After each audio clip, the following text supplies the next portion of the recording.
Hey Cougs, welcome back to Cougs on Clock. I'm Carlos Murrieta. And I'm Evan Charney. And we got some hot topics for you today as Aaron Rodgers, we don't know his future.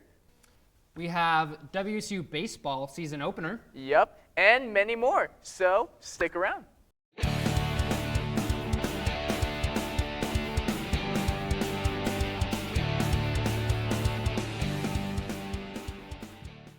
First topic we're going to go over is the WSU baseball season and the first 4 games against Hawaii. Absolutely. They just played their season opener on February 18th, which was last Friday.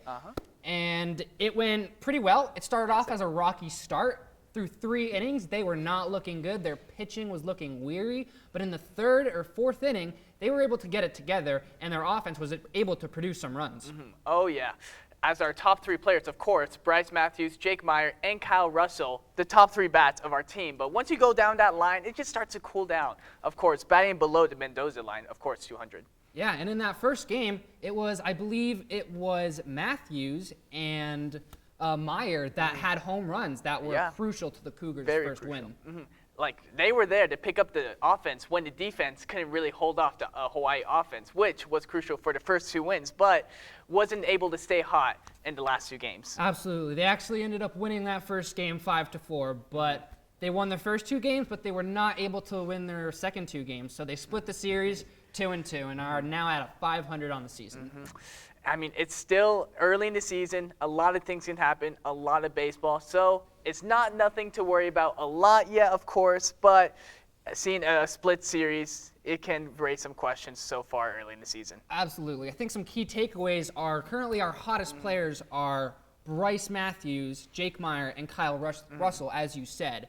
And I do want to mention a member of the pitching staff, Cam Liss, went 5 innings without allowing a single run, which was very helpful to one of those wins. And he started in the first couple games, or one of those first couple games, and he was really locked down on that Hawaii offense. Oh, absolutely. And I think one thing that the Cougars do need to look into a little bit is their bullpen has not been as sharp as it needs to be. No. I think Coach Green is going to have to talk with them a little bit about that to make sure they have the right stuff, make sure they have their velocity, their control, so they can get things in order.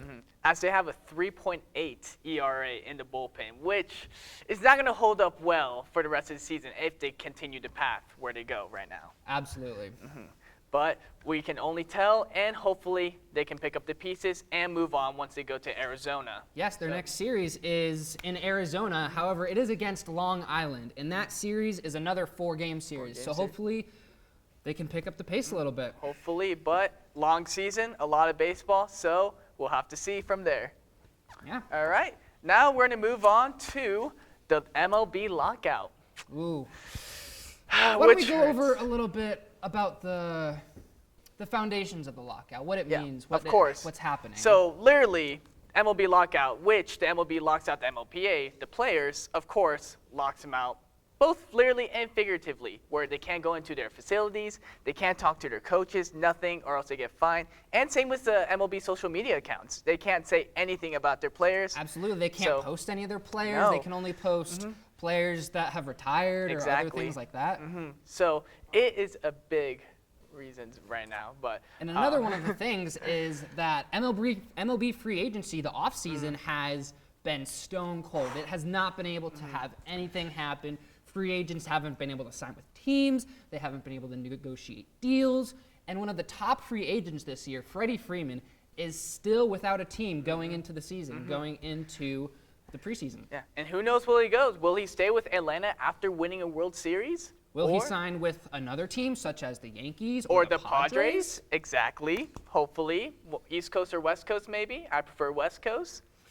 I don't know. Only time will tell. But let's get back into that lockout. All right, let's get back into the lockout. Also, I just want to throw out Juan Soto declining a 14-year, $350 million deal with the Nationals, which is shocking. That's very shocking. In fact, because he said that he wouldn't mind staying with the Nationals, but after the Fernando Tatis deal that just went down, he's looking for more money. I personally, with Mike Trout having one of the highest deals of all time with about $400 million, I don't think he'll be able to get much more than that. And I think he needs to reevaluate what he's looking for. Yeah, that is just a lot of money right there you're talking about. And you're trying to get paid more than Fernando Tatis and maybe possibly Mike Trout, arguably one of the best players in the MLB.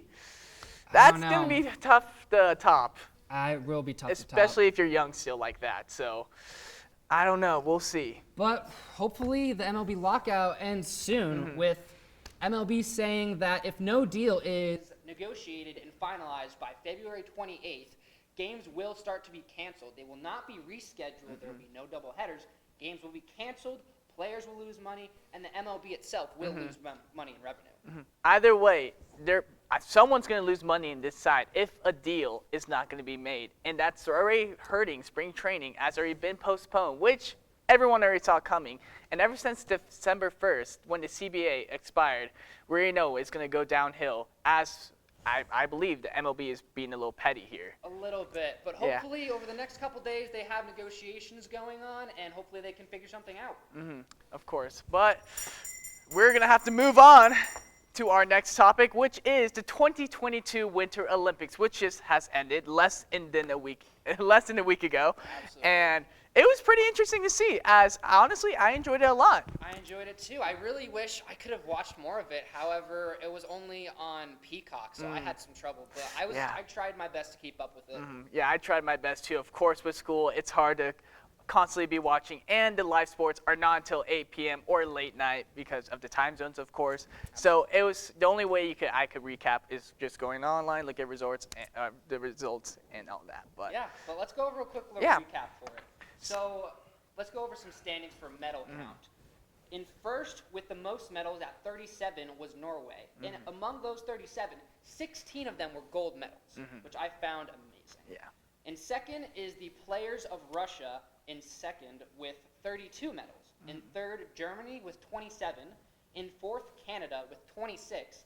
And coming in just in fifth was the U.S. with 25 medals. This was shocking to me. I like fifth place in medals. Like, I had higher expectations for them. I thought we'd actually be top 3 in the medal counts, but this year it just does not seem like our year. From skiing, hockey, it didn't hit a lot. We missed a lot of our goals overall. So just to see that medal count, just a little bit disappointing. But I know we're all human. We all try, but I thought we could have done a little better. Absolutely. I agree with you. But again, it just seemed like the fire wasn't there. There was something off. I don't know if it was because of COVID, but it just didn't seem the same this year. The U.S. didn't have it in them, but hopefully they can pick up the pieces and come back for the Summer Olympics and the Winter Olympics in a couple years. Yeah.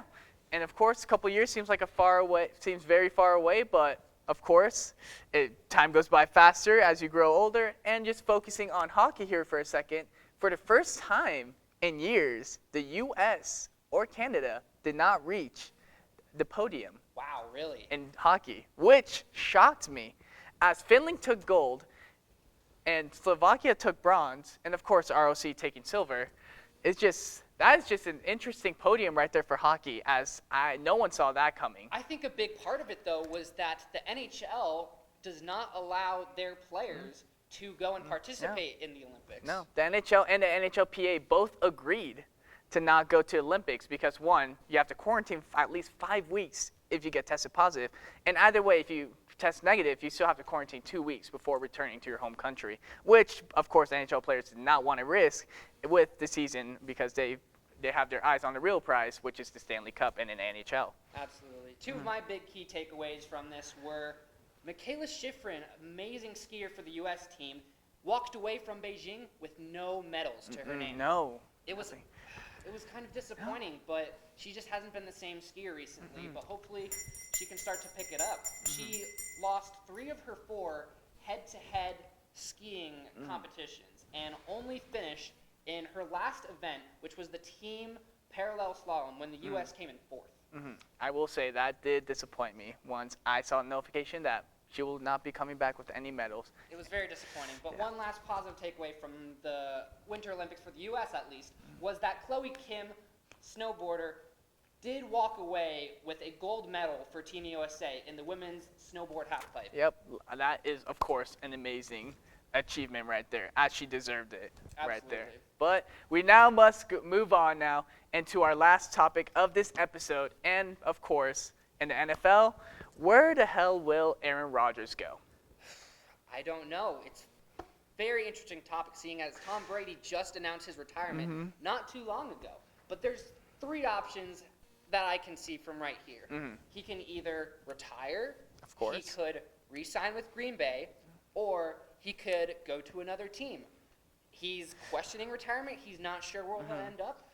How are his relations with Green Bay? They're a little rocky recently. And also, multiple teams, it's been reported, have offered deals to Aaron Rodgers, and they are on the table ready for him to take a look at.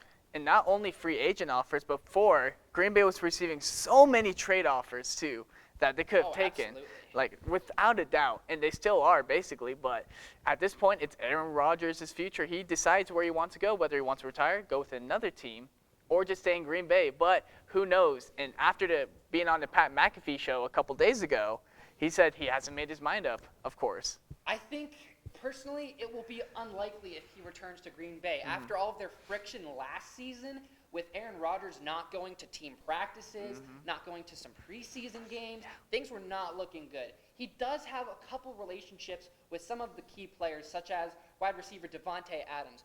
But I don't know. It was just, it seemed there was a lot of turmoil in the air. So I'm not sure if he's going to end up back with Green Bay next season. It's very unlikely. Unless they give him full control of Green Bay, of course, then I don't see him coming back. Absolutely. I think I would really like to see him do like a Peyton Manning-esque type thing where he goes to another team that has some real competition and are a true competitor and might end up winning a Super Bowl. And one of the biggest rumors right now is that he may go to Denver. Wow, really? Yeah, that's what I've been hearing. Denver. I could see that. I could see that working out, following in Peyton's footsteps.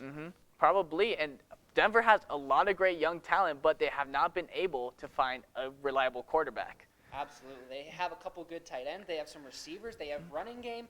They just haven't found that franchise QB that they need to control and lead them to get to where they want to be. I don't know. Do you think Aaron Rodgers is the answer, though?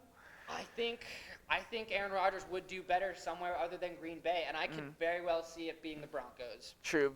That is very true. And also, if Aaron Rodgers does leave Green Bay, then it's going to be a long rebuild for Green Bay, of course, because they relied on Aaron Rodgers for a lot of their postseason success and regular season success, of course. But it's going to be a long rebuild for Green Bay. It just didn't seem like, even in the past couple years, with Aaron Rodgers and having their team at supposedly full strength, they got to the postseason a couple times, but they were not able to get over that hump of getting past the first or second round and not even making it to the division or the Super Bowl. Yeah, after years of failure, just where do you go from here?